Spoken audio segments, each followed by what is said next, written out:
Reflexiones a la deriva por Federico Tinivela, nuestro columnista parquefilense. Tengo suma curiosidad por ver lo que ha preparado para nosotros. Yo hoy traje un tema muy interesante.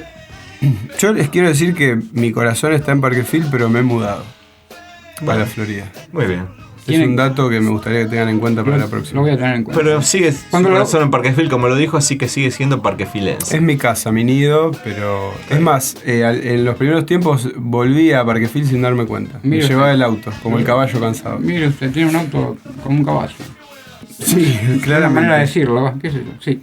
Usted sabe, me interesó pensar, como estamos en un año de conmemoraciones, se cumplen los 40 años de la dictadura, me parecía interesante hablar un poco sobre la memoria colectiva y la memoria personal o individual.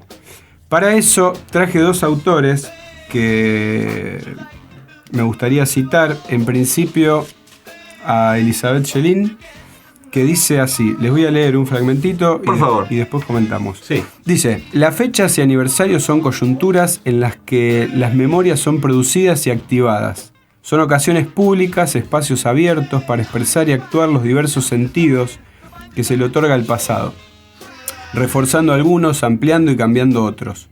Hay algunas constantes que se reiteran en los distintos países, que responden a los marcos institucionales y a las modalidades en que diversos actores sociales se apropian de ellas y las encuadran en sus propias identidades y en sus propios proyectos. Me parece interesante lo que plantea en el sentido de activar las memorias. Es muy fácil conmemorar de manera rápida y congelada. Claro, es como una pintura, una elección, algo que se elige, ¿no? Como un recorte que se elige, digamos, conmemorar, ¿no? Y hay cosas que quedan afuera, cosas que quedan adentro. Total. Hay que darle una dinámica, ¿no? Para que sirva en función del presente.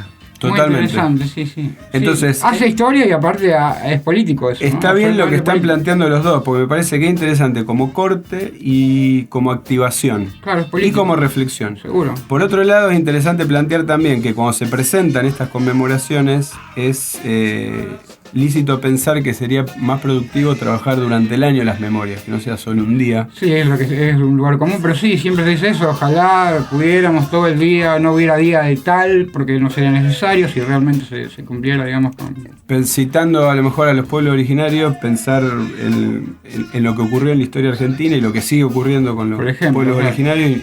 Me parece que hay que buscar espacio de reflexión sobre estos ejes de compromiso, más que nada. Y ahora voy a traer otro autor que es más duro con las memorias, a ver. Que es Nora, un pensador que justamente lo que está diciendo es: tratemos de no generar fechas, calendarios, archivos para olvidar, sino generemos situaciones en donde podamos repensarnos todo el tiempo. Les voy a leer, ustedes si se aburren no, por favor, si notan que el texto es muy extenso, me cortan, por favor. No, adelante. Los lugares de memoria nacen y viven del sentimiento de que no hay memoria espontánea, de que hay que crear archivos, mantener aniversarios, organizar celebraciones, pronunciar elogios fúnebres, labrar actas, porque esas operaciones son naturales.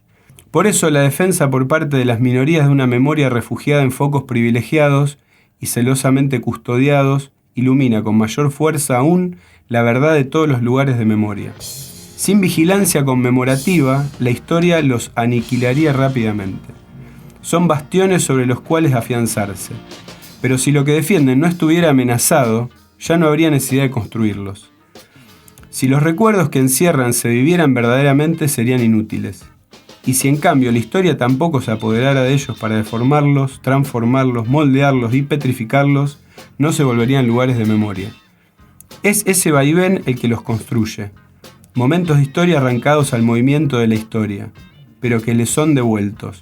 Ya no la vida, aún no la muerte, como los caparazones de caracoles de moluscos en la orilla cuando se retira el mar de la memoria viva. Excelente. Me quedo con ese término, vigilancia, porque en realidad es vigilancia, sí, es supervisar lo que queremos que se recuerde y lo que no. Y bueno, ahí hay toda una elección que tiene su peso, ¿no? Exactamente. Tiene su peso. Sí, también se refiere un poco a los ciclos, ¿no? A la renovación de los ciclos y a la forma que queda, digamos, esos restos de molusco en la memoria de la gente para poder resignificarlos. Totalmente. Sí, ahí está la esperanza, ¿no? En lo que queda en la gente fuera de los aniversarios, digamos, ¿no? En algún sentido. Sobre Sí. todo en algún sentido de que, digamos, lo que vale la pena conmemorar, la gente lo va a recordar. No necesitamos aniversarios. Está bien lo que plantea Valverde, porque me parece que hay esa aparición en lo subterráneo, en las márgenes. Donde vuelve la cosa. Ahí aparece otra discusión que es la que realmente es la que construye permanentemente memoria. Y la no lo que no dicta, se puede borrar con un aniversario por ahí, ¿no? No sería Claramente. con un aniversario así formal. De todas maneras, me parece interesante el planteo de Schelling al principio, de que está buenísimo activar espacios de reflexión para que no se vuelvan a cometer atrocidades y para tener sociedades más justas. Sobre todo las nuevas generaciones por ahí tienen idea de algo, por ahí cuando se discute el aniversario. Claramente. Es necesario activar esos espacios, pero lo que sería malo es dejarlos disecados como piezas de museo. Totalmente. Tal cual, con una foto coagulada. Si no, que habría que darle otro sentido. Seguro. Más dinámico y aparte no dejar afuera por ahí las segundas visiones sobre las cosas, ¿no? Las segundas opiniones o por ahí porque bueno, la historia la escriben los que ganan, los aniversarios también lo escriben los que ganan, supongo. Seguro. Por eso escuchar estas otras memorias, claro, esos murmullos barriales. Sí. Y bueno, me parece interesante pensar no solo en la memoria colectiva, sino también cómo uno va construyendo su propia historia, va pensando su propia historia, se va mirando en ese transcurrir. Y para eso traje un pequeño fragmento. Ustedes saben que Patti Smith sacó 2 libros de memorias. Este último salió este año. Y voy a leer un fragmento de esos recortes de historia, de memoria.